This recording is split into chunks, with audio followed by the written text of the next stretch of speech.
Members of Congress, I have the high privilege and distinct honor of presenting to you His Excellency Narendra Modi, the Prime Minister of the Republic of India.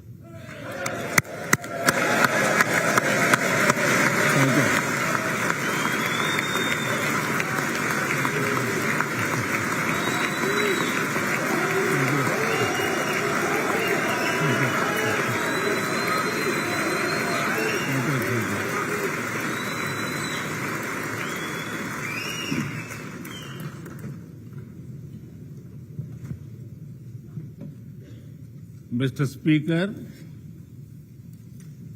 Madam Vice President, distinguished members of the U.S. Congress, ladies and gentlemen, Namaskar.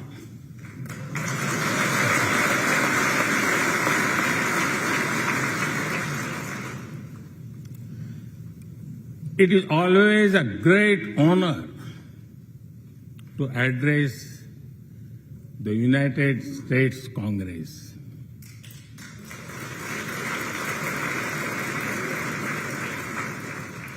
It is an exceptional privilege to do so twice.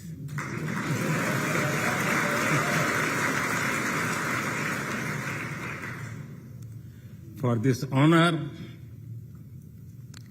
I extend my deepest gratitude on behalf of the 1.4 billion people of India.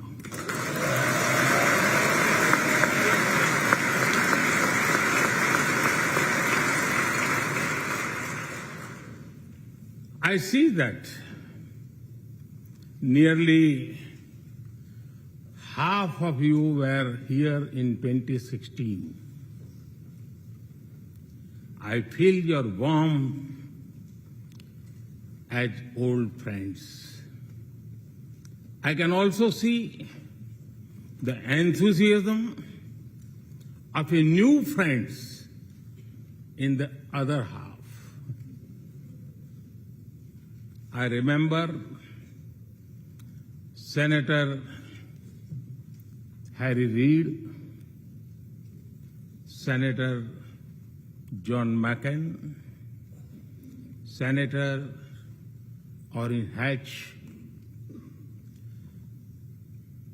Elijah Cummings, Elsie Hastings, and others who I met here in 2016 and who are sadly no longer with us. Mr. Speaker, standing here 7 Junes ago, that is the June when Hamilton swept all the awards, I said that the hesitations of history were behind us. Now, when our era is at a crossroads, I am here to speak about our calling for this century.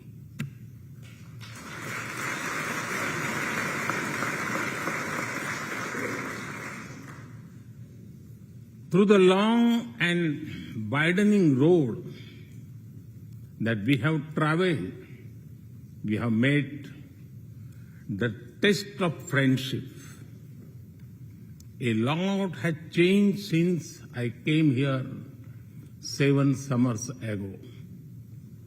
But a lot has remained the same, like our commitment to deepen the friendship between India and the United States.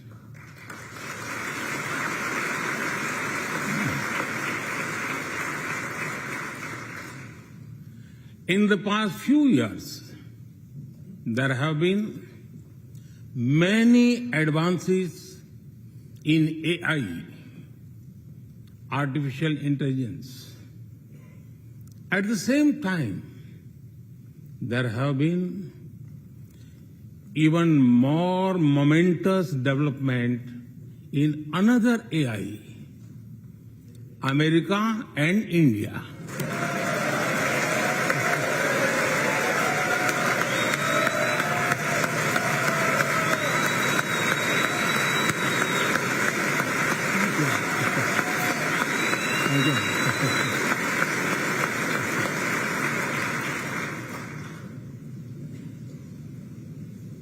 Mr. Speaker and distinguished members, the beauty of democracy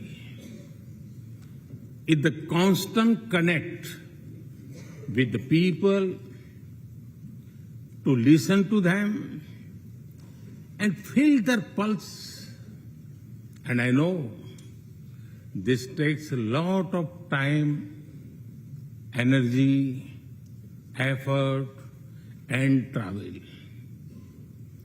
It is a Thursday afternoon, a fly-out day for some of you. So I am grateful for your time. I also know how busy you have been this last month. Being a citizen of a vibrant democracy, myself, I can admit one thing, Mr. Speaker, you have a tough job.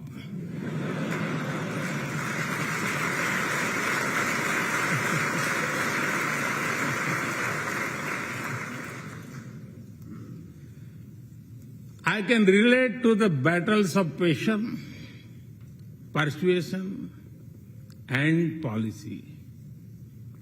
I can understand the debate of ideas and ideology. But I am delighted to see you come together today to celebrate the bond between world's two great democracies, India and the United States. Thank you.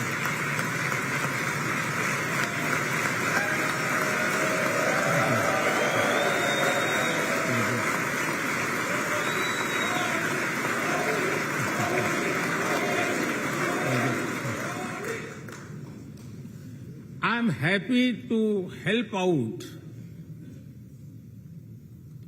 I'm happy to help out whenever you need a strong bipartisan consensus.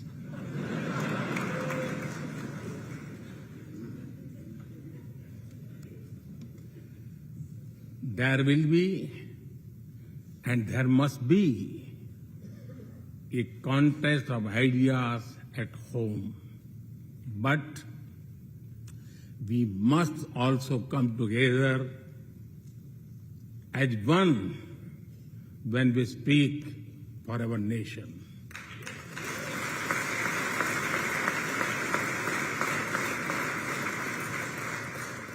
And you have shown that you can do it. Congratulations.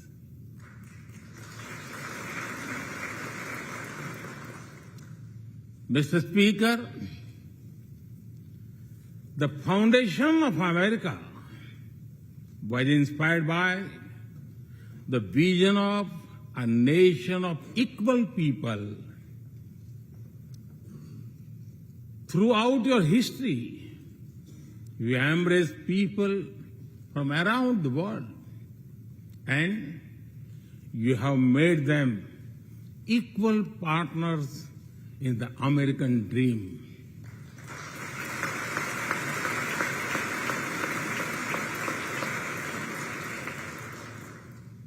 There are millions here who have roots in India. Some of them sit proudly in this chamber.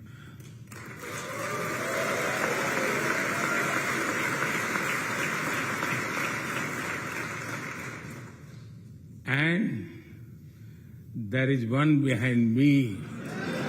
who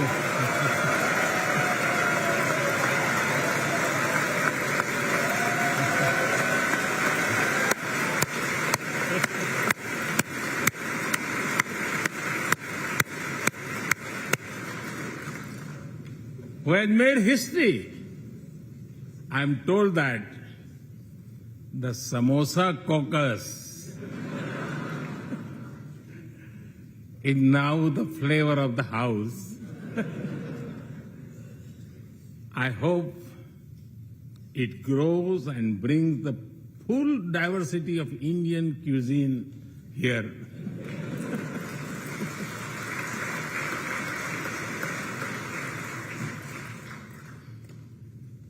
Over 2 centuries, we have inspired each other through the lives of great Americans and Indians. We pay tribute to Mahatma Gandhi and Martin Luther King Jr.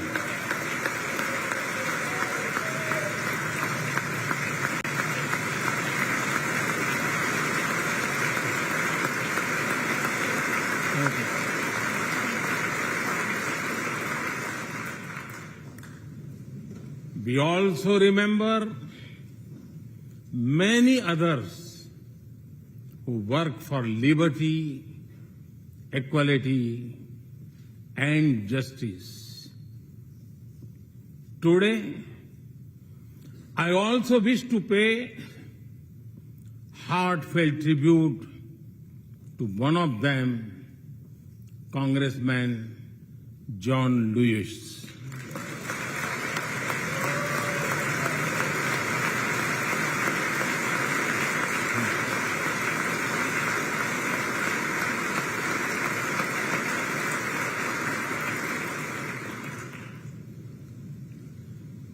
Mr. Speaker, democracy is one of our sacred and shared values. It has evolved over a long time and taken various forms of systems. Throughout history, however, one thing has been clear. Democracy is the spirit that supports equality and dignity.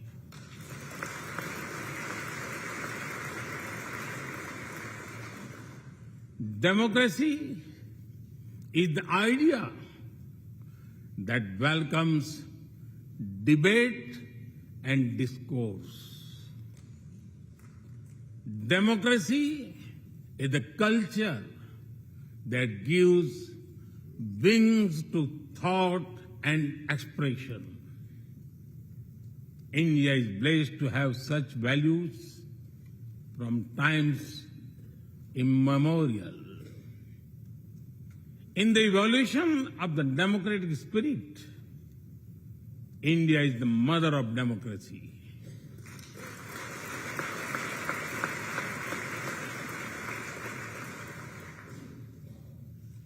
Millennia ago, our oldest scripture said, Ekam Sat Vipra Bahudha Vadanti. It means the truth is one, but the wise express it in a different ways. Now, the US is the oldest and India the largest democracy. Our partnership augurs well for the future of democracy.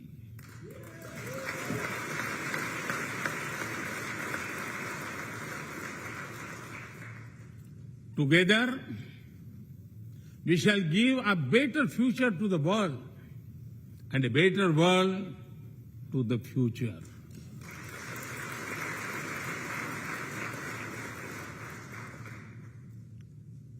Mr. Speaker, last year, India celebrated 75 years of its independence. Every milestone is important, but this one was a special. We celebrated a remarkable journey of over 75 years of freedom after 1,000 years of foreign rule in one form or another. This was not just a celebration of democracy, but also of diversity.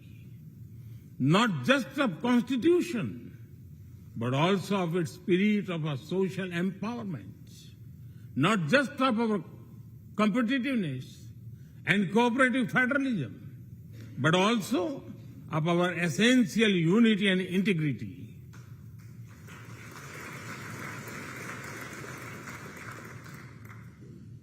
We have over 2,500 political parties.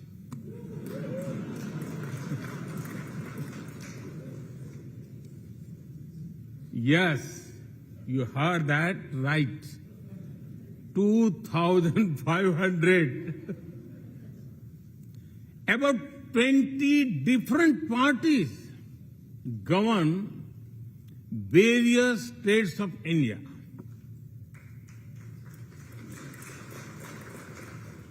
We have 22 official languages and thousands of dialects, and yet we speak in one voice.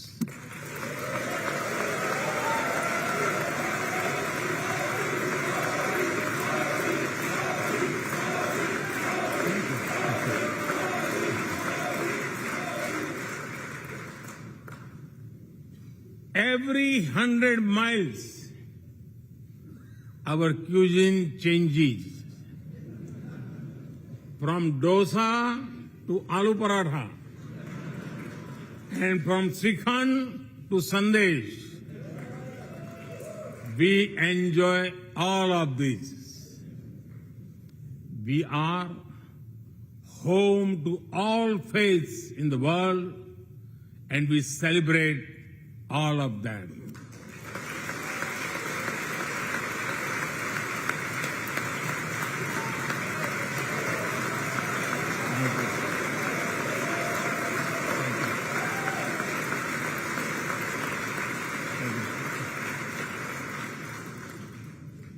In India,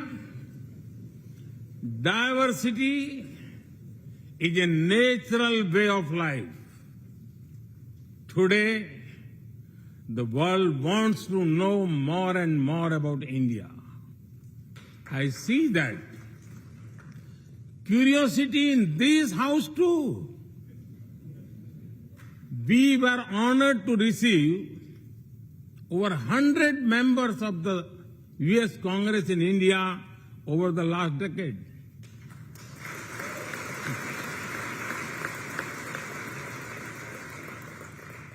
Everyone wants to understand India's development, democracy, and diversity. Everyone wants to know what India is doing right and how. Among close friends, I'm happy to share the same. Mr. Speaker, when I first visited the U.S. as a Prime Minister, India was the 10th largest economy in the world. 10th. Today, India is the 5th largest economy.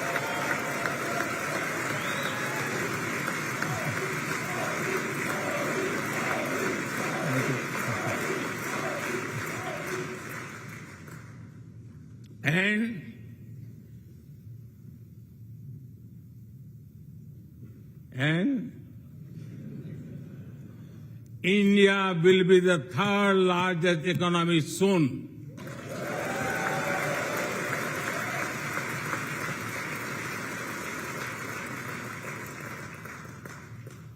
We are not only growing bigger, but we are also growing faster. When India grows, the whole world grows.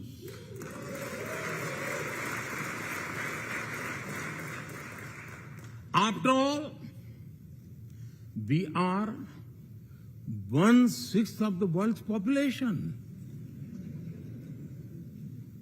In the last century, when India won its freedom, it inspired many other countries to free themselves from colonial rule.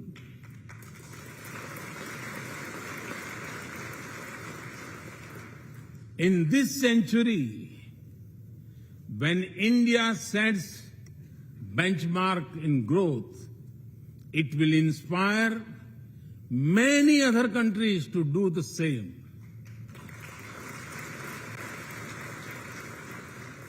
Our vision is सबका साथ, सबका विकास, सबका विश्वास, सबका प्रयास. It means together for everyone's growth, with everyone's trust and everyone's efforts. Let me share with you how this vision is translating into action with speed and scale. We are focusing on infrastructure development. We have given nearly 40 million homes to provide shelter to over 150 million people.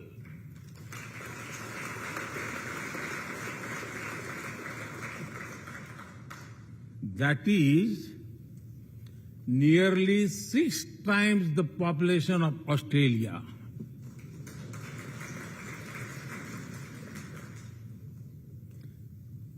We run a national health insurance program that ensures free medical treatment for about 500 million people.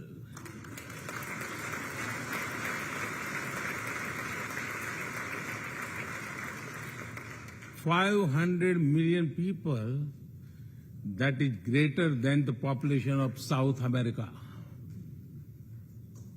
We took banking to the unbanked with the world's largest financial inclusion drive. Nearly 500 million people benefited. This is close to the population of North America. We have worked on building digital India. Today, there are more than 850 million smartphones and internet users in the country.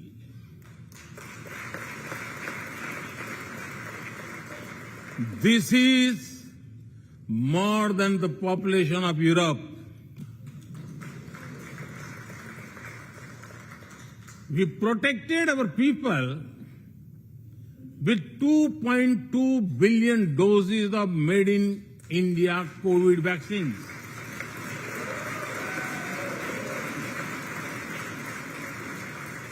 And that too free cost.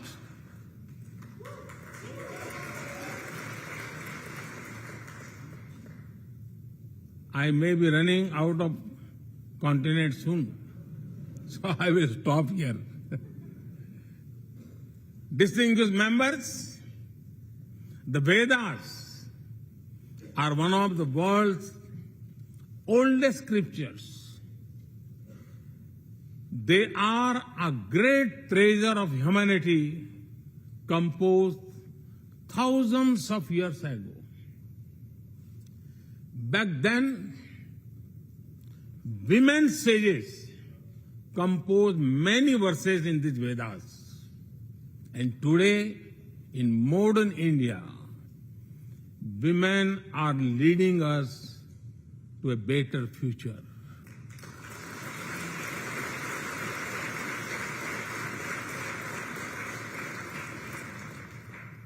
India's vision is not just of development which benefits women. It is of women-led development where women lead the journey of progress.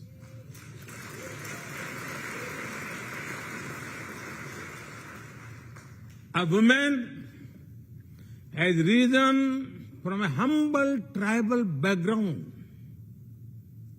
to be our head of states.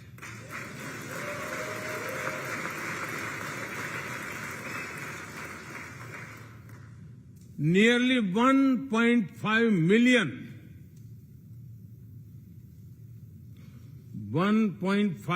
million elected women lead us at various levels. And that is of local governments.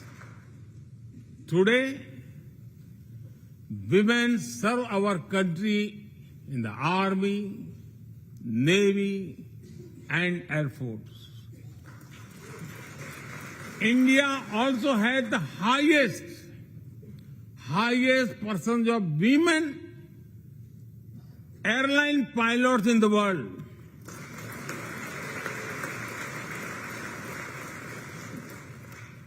And they have also put us on Mars by leading our Mars mission. I believe that investigating in a girl child lifts up the entire family. Empowering women transforms the nation.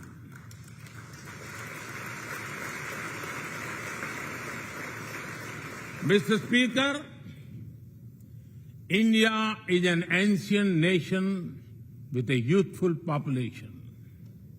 India is known for its traditions, but the younger generation is also making a hub of technology, be it creative reels on Insta or real-time payments. Coding or quantum computing, machine learning or mobile apps, fintech or data science. The youth of India are a great example of how a society can embrace latest technology. In India, technology is not about innovation, but also about inclusion. Today, digital performance are empowering the rights and dignity of people while protecting privacy. In the last 9 years, over 1 billion people got a unique digital biometric identity connected with their bank accounts and mobile phones. This digital public infrastructure helps us reach citizens within seconds with financial assistance. 850 million people receive direct benefit financial transfers into their accounts. 3 times a year, over 100 million farmers receive assistance in their bank accounts at the click of a button. The value of such transfer has crossed $320 billion. And we have saved over $25 billion in the process. If you visit India, you will see everyone is using phones for payments, including street vendors. Last year, out of every 100 real-time digital payments in the world, 46 happened in India.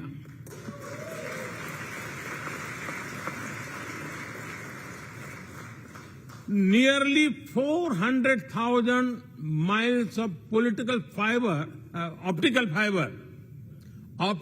fiber cables and cheap data have ushered in a revolution of opportunities. Farmers check weather updates. The elderly get social security payments. Students access scholarships. Doctors deliver telemedicine. Fishermen check fishing grounds. And small businesses get loans with just a tap on their phones. Mr. Speaker, a spirit of democracy, inclusion, and sustainability defines us. It also shapes our outlook to the world. India grows while being responsible about our planet. We believe, Mata Bhumihi Putro Aham Prithviya. This means the earth is our mother and we are her children. Indian culture deeply respects the environment and our planet.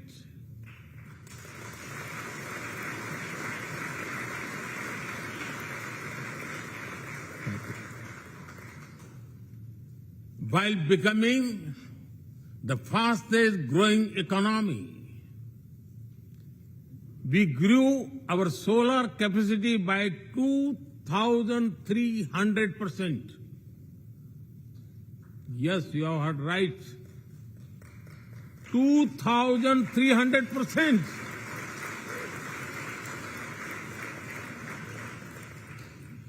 We became the only G20 country to meet its Paris commitment.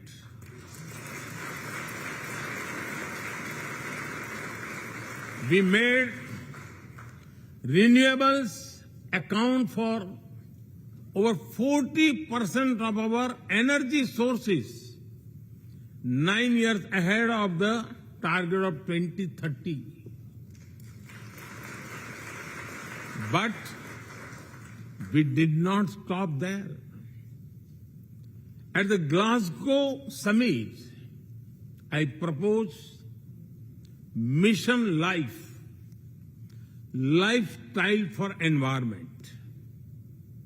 This is a way to make sustainability a true people's movement.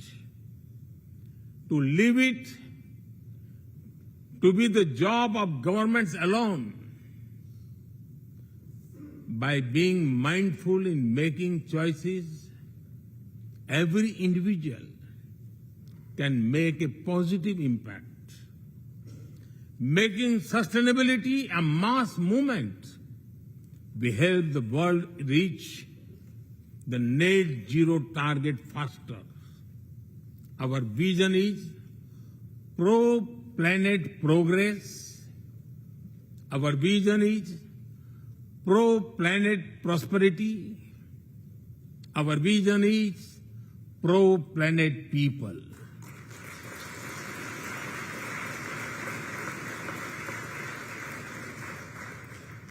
Mr. Speaker, we live by the motto of Vasudhaiv Kutumbakam, or the world is one family.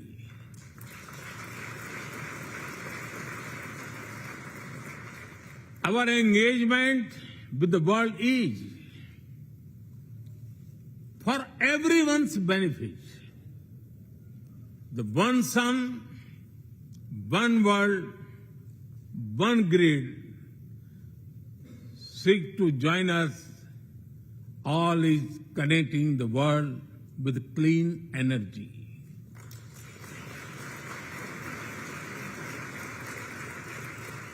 One Earth, One Health is a vision for global action to bring quality health care to everyone, including animals and plants.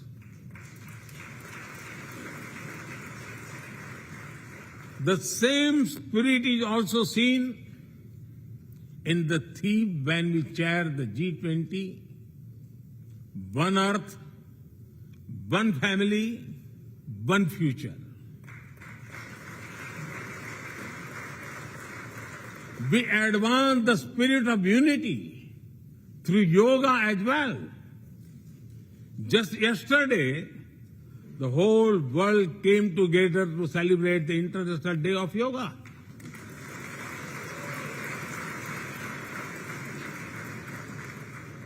Just last week, all nations joined our proposal at the UN to build a memorial wall to honor the peacekeepers.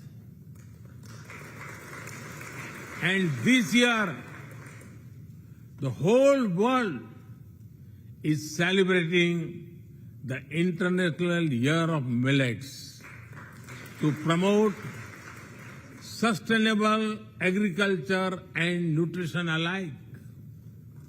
During COVID, we delivered vaccines and medicines to over 150 countries. We reach out to others, being disasters at first responders, as we do for our own. We share our modest resources with those who need them the most. We build capabilities, not dependencies.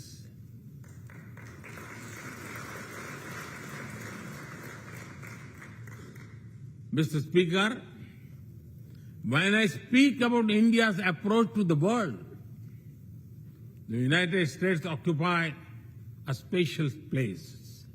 I know. Our relations are of great importance to all of you. Every member of this Congress has a deep interest in it. When defense and aerospace in India grow, industries in the state of Washington, Arizona, Georgia, Alabama, South Carolina, and Pennsylvania thrive.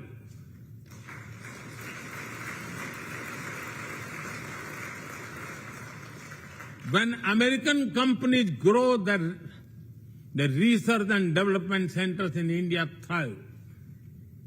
When Indians fly more, a single order for aircrafts creates more than 1 million jobs in 44 states in America.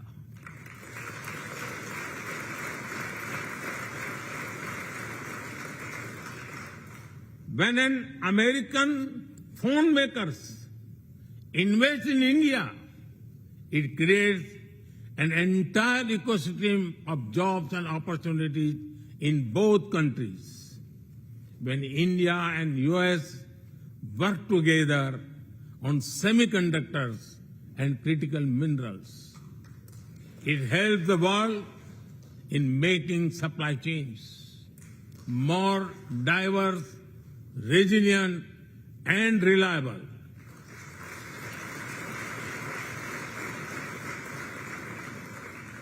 Indeed, Mr. Speaker,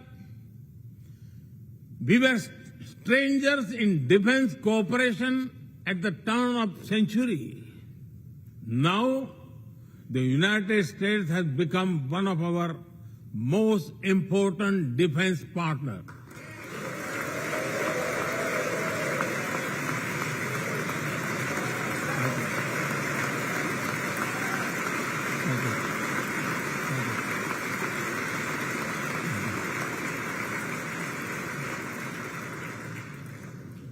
Today, India and the US are working together in space and in the seas, in science and in semiconductors, in startups and sustainability, in tech and in trade, in farming and finance, in art and artificial intelligence, in energy and education, in healthcare and humanitarian efforts.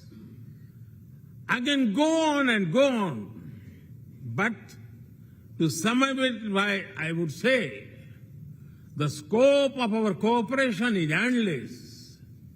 The potential of our synergies is limitless. And the chemistry in our relations is effortless.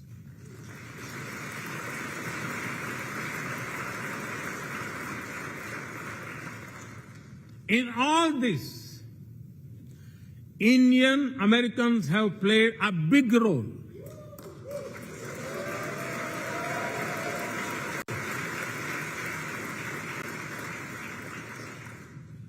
They are brilliant in every field, not just in spelling bee.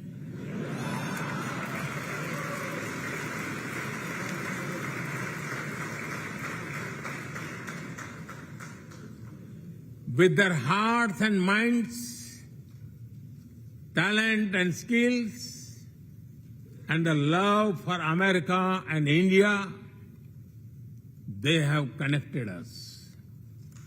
They have unlocked doors. They have shown the potential of our partnership.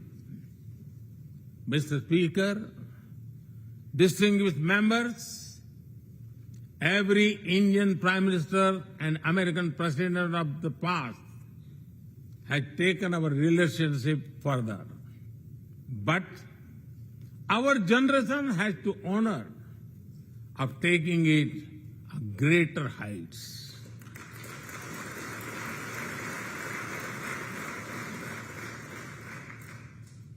I agree with President Biden that this is a defining partnership of this country, because it serves a larger purpose: democracy, demography, and destiny give us the purpose. One consequence of globalization has been to cover over concentration of supply chains. We will work together to diversify, decentralize, and democratize supply chains.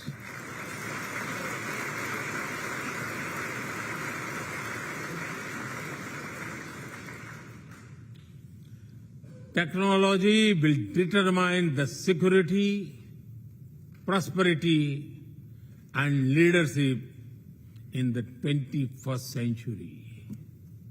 That is why our two countries established a new initiative for critical and emerging technologies.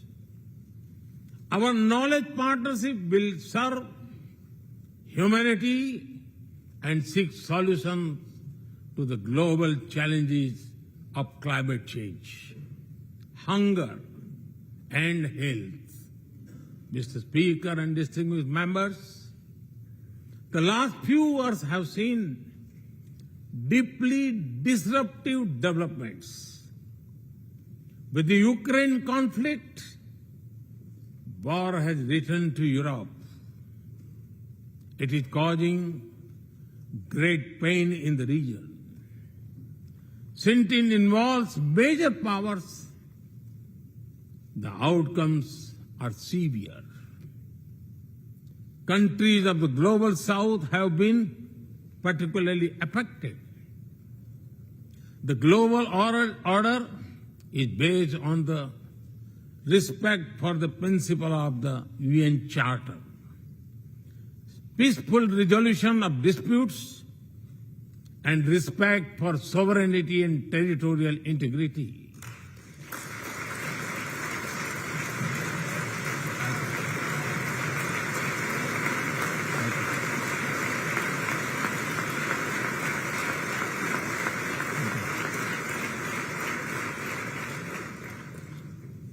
As I have said directly and publicly, this is not an era of war.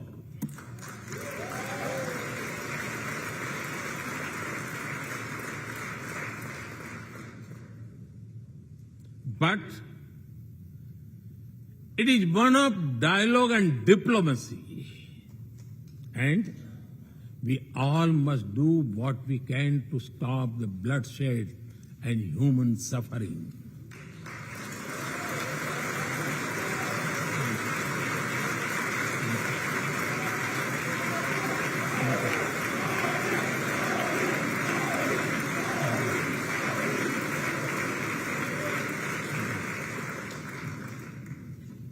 Mr. Speaker,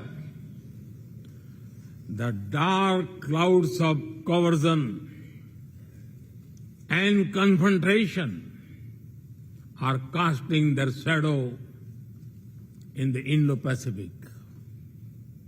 The stability of the region has become one of the central concerns of our partnership. We share a vision of a free, open, and inclusive Indo-Pacific.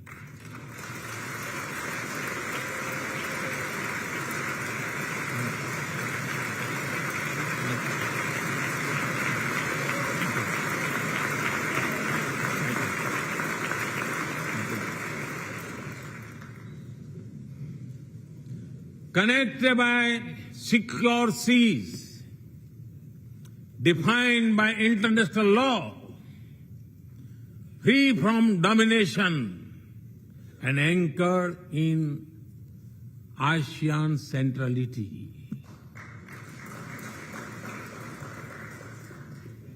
A region where all nations, small and large, are free and fearless in their choices, where progress is not suffocated by an impossible burdens of debt.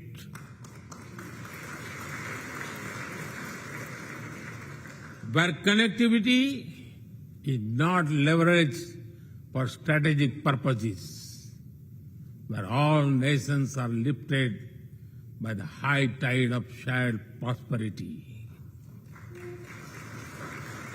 Our vision does not seek to content or exclude, but to build a cooperative region of peace and prosperity. We work through regional institutions and with our partners from within the region and beyond. Of this, Quad had emerged as a major force of good for the region.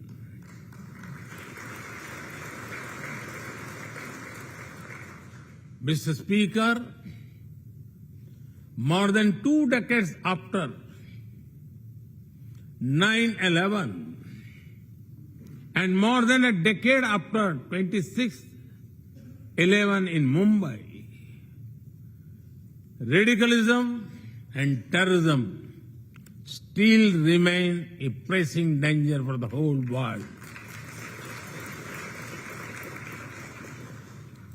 These ideologies keep taking new identity and forms, but their intentions are the same.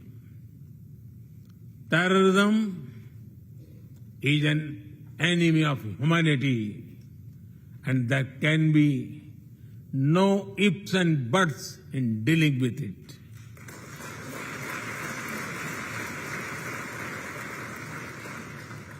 We must overcome all such forces sponsoring and exporting terror.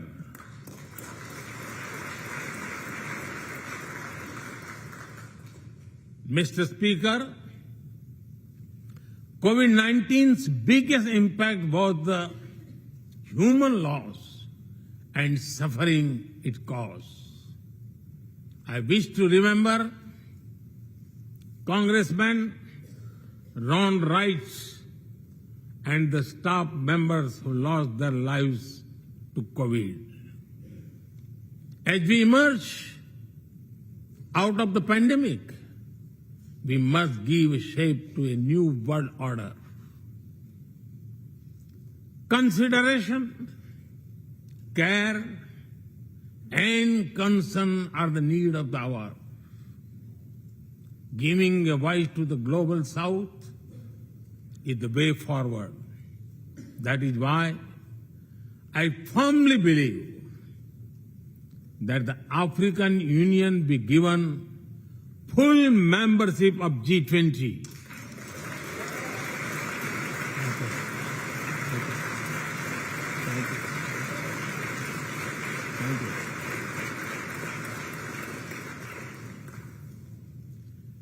We must revive multilateralism and reform multilateral institutions with better resources and representation that applies to all our global institutions of governance, especially the United Nations.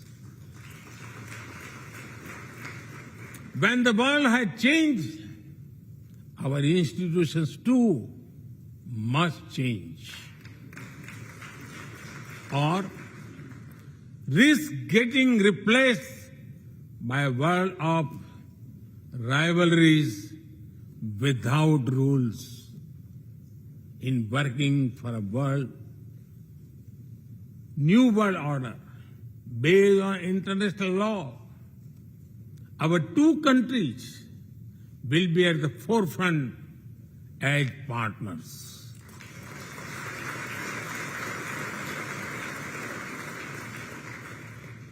Mr. Speaker and distinguished members, today we stand at a new dawn in our relationship that will not only shape the destiny of our two nations, but also that of the world. As the young American poet Amanda Gorman has expressed, when day comes, we step out of the shade, aflame and unafraid. The new dawn blooms as we free it. For there is always light if only we are brave enough to see it.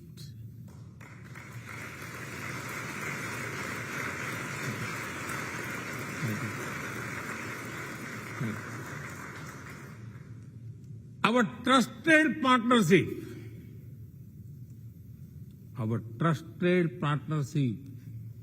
is like the sun in this new dawn that will spread light all around.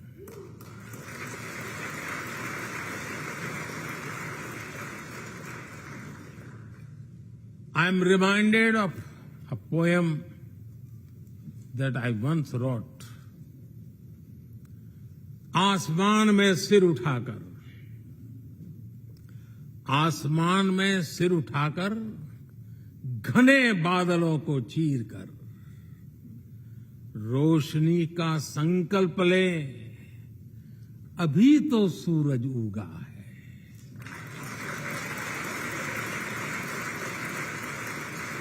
अभी तो सूरज उगा है।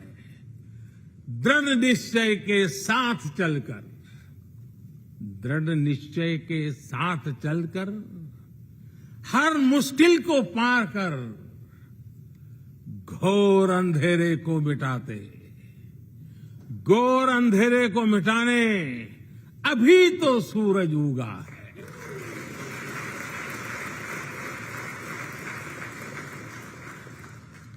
If I were to say it in English, it would be rising its head in the skies, piercing through the dense clouds with the promise of light.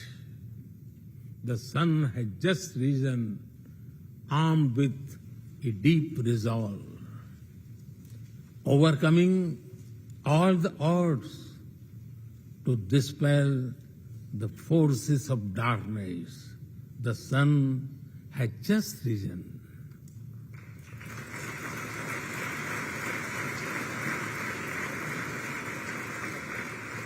Mr. Speaker and distinguished members,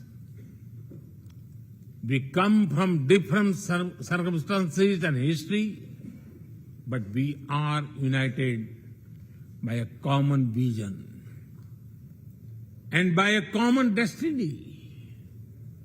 When our partnership progresses, economic resilience increases, innovation grows, science flourishes, knowledge advances, humanity benefits, our seas and skies are safer, democracy will shine brighter, and the world will be a better place. That is the mission of our partnership. That is our calling for this century. Mr. Speaker and distinguished members, even by the high standards of our partnership, this visit is one of the great positive transformation. Together, we shall demonstrate that democracy is better and democracy deliver.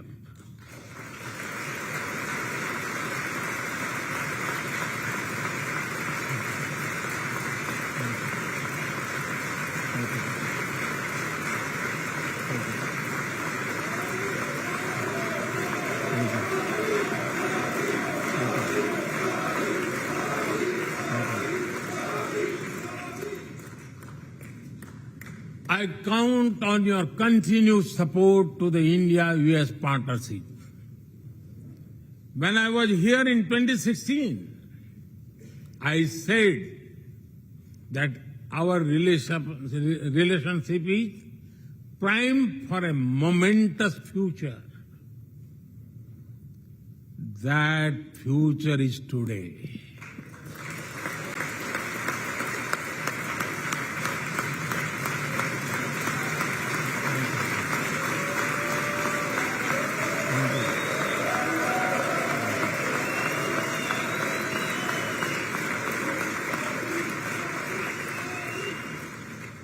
Thank you once again, Mr. Speaker, Madam Vice President, and the distinguished members of this honor. God bless America. Jai Hind. Long live India-US friendship. Thank you.